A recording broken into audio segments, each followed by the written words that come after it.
Hi,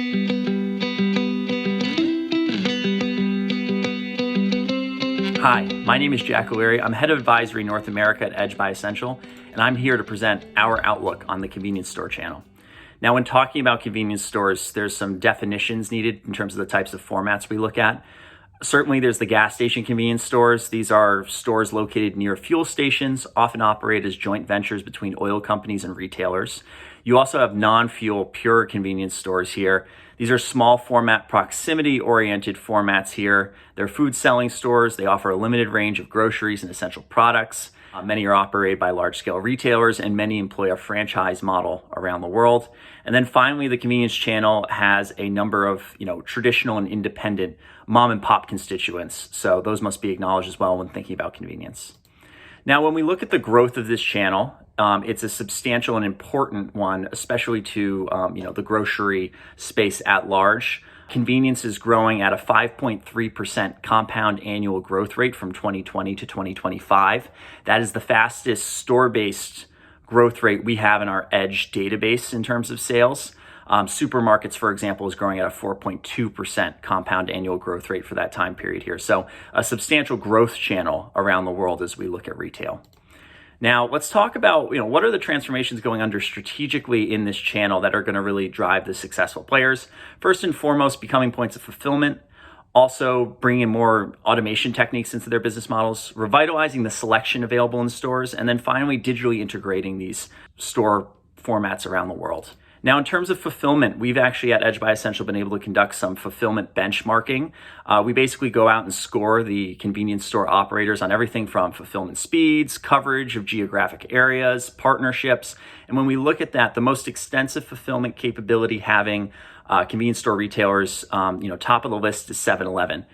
Shortly thereafter by Circle K. These are really the leading operators, and it makes, no mistake and is no mystery to anyone really why these are top of the heap. They're some of the largest operators around the world, and they can invest more heavily in these capabilities. Additionally, when we look at some of our benchmarking work around fulfillment in the convenience channel here, we see a high level of convenience optionality. Over 1/3 of leading convenience retailers in our benchmarking studies offer click and collect, where you buy online and can pick up in store. 90% deliver to shoppers' homes through some sort of channel or partnership, and 73% of these have a partnership with at least one delivery intermediary. That is a platform that serves to handle kind of the fulfillment to the shopper's doorstep. Platforms like DoorDash, Instacart, the likes. Now, the next kind of strategic area is there's a lot of expense associated with standing up all these fulfillment capabilities for this channel here. So how do we automate aspects of the C-store model, especially in the face of rising costs of labor around the world? So automation is really a key area of trying to kind of drive profitability into this business model. And there's countless examples we've seen. Casino Monoprix has introduced an unmanned store concept. This enables shoppers to basically go in, pick their orders, and leave without having to have any kind of human employees interacting, checking them out, anything of that sort. It's called the Black Box. Family Mart is deploying robotics in their stores to stack sandwiches, drinks, and ready meals on the shelves of stores. So it's not just about automating the checkout, it's also about automating the operations of these locations to lower costs. The next big area we like to focus on is revitalizing in-store selection, enhancing the ready-to-go meal quality in these stores. So we see examples like 7-Eleven is expanding their plant-based range, really tapping into that consumer demand area.